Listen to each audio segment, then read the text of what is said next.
We want to talk about why self-identification is important for our community and for our kids, and why am I proud that I'm First Nations, Métis, or Inuit. For the longest time, I didn't know where I belonged. I didn't belong in mainstream because they told me to go back to the reserve, and I didn't belong on the reserve because they told me to go back into town. They called me a white man, and I wasn't. By the time I was about 12 years of age, I started to question the things that I was being taught because they didn't resonate within me as being my truth.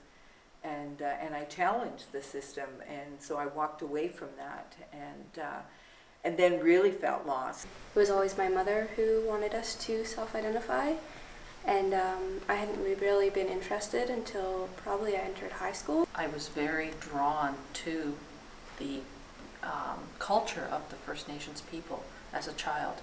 When I was in my teens, I really took to wilderness survival.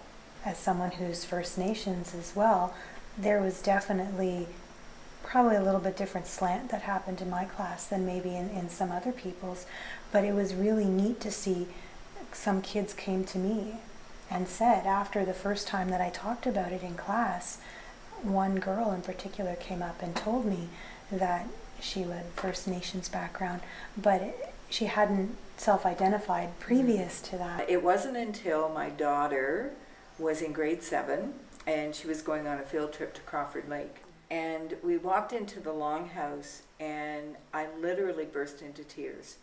And there was this feeling of, this is where I belong. Not necessarily in a longhouse, but just that energy that I could feel that was earth-based. I was more at peace out in the wilderness than I was anywhere else. In the fall of grade 9, I think, I went to a reserve in southern Alberta on an exchange, and that kind of, I guess, piqued my interest, and ever since then I've become more involved in the school.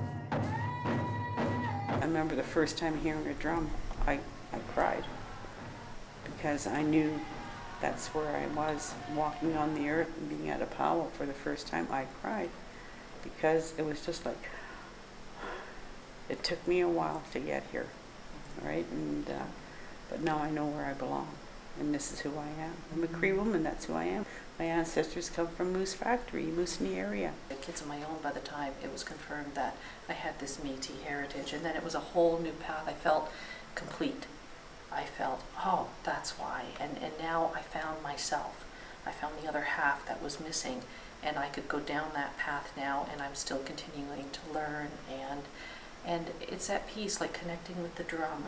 The drum really resonates with me, and the teachings, and I've got a long way to go, but I'm very proud to say I am Métis, and I've got this heritage. I know in my heart who I am. My mother has, over the years, been able to at least confirm for me that yes, her mother was Native, and then being welcomed into the circle in Kitchener was like this blessing.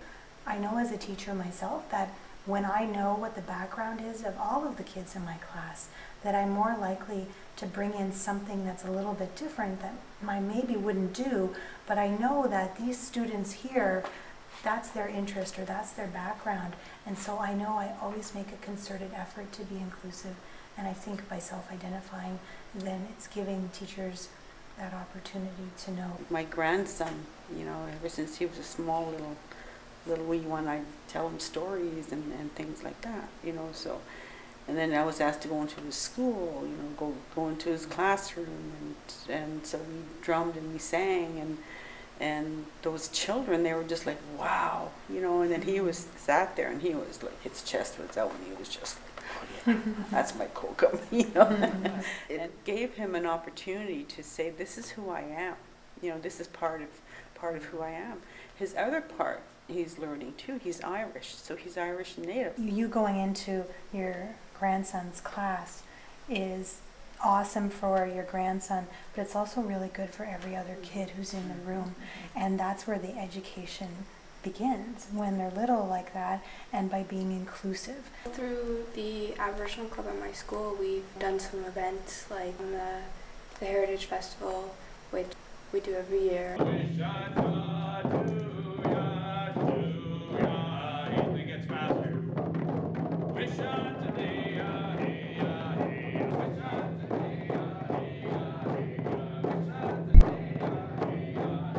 continuing to build those relationships outside of the classroom, bringing students outside of the classroom to other venues so that they can expand on what they're learning in the classroom. It's just a knot, one knot. I usually hold it with my thumb or my finger, and then that's how it gets attached. Every morning, you go and get drinking water, 6 kilometers away from the nearest river. It's warming 3 degrees every year. And when you're in a school where there are so many different events, but different ones where you're bringing people in, it's pretty exciting. Ladies and gentlemen, it is my great honor to introduce you to Justice Marie Sinclair. Who am I? Who am I? What is it that makes me unique in this world? What is it that makes us unique from all of the other things of creation?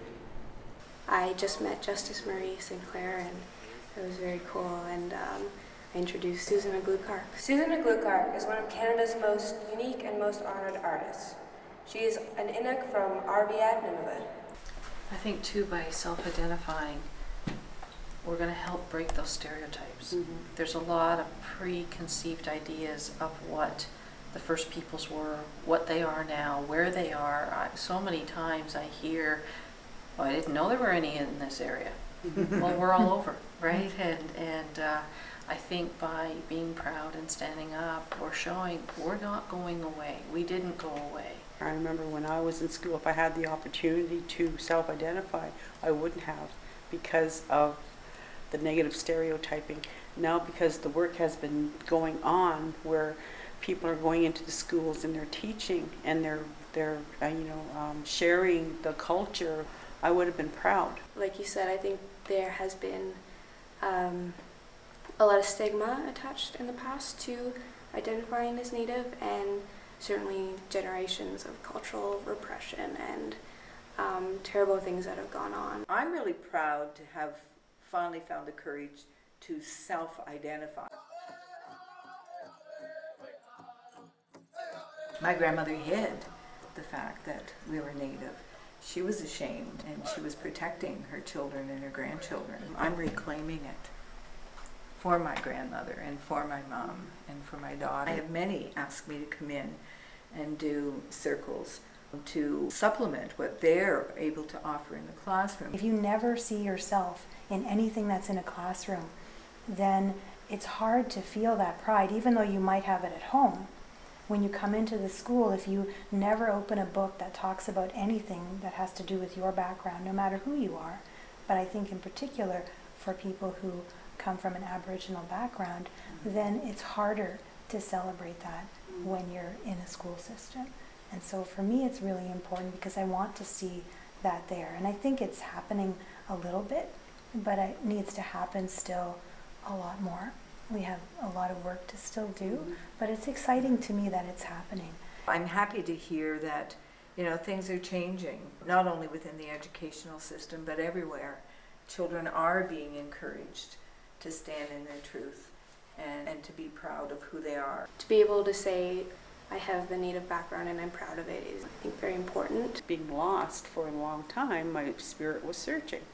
So for children, it's really important that they instill those values in them, and having that sense of pride and being proud to be First Nation because of those values, because of those teachings, because of the ceremonies, that it's a sense of knowing where they belong and having their ancestors guide them along the way.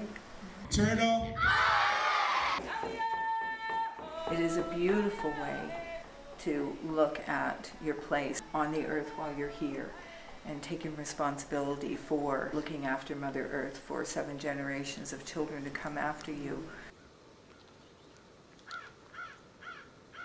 An understanding of belonging to the earth and interconnectedness, and that while we're here, it's our responsibility to ensure that we leave it as well or better than what it was when we arrived, so that the children coming after us will be able to enjoy this home that they've been given as well. Hannah Wallace Lund has been an active member of the Centre Wellington Aboriginal Club for 4 years. There's been a lot that's been opened up, and now I want to self-identify instead of my mom. So It's been great for me. Relationship building, whether it's people within the system and people outside the system within the community, that we're all about building relationships. And I think when that happens, then we'll see more people talk about their backgrounds and self-identify and then reach out.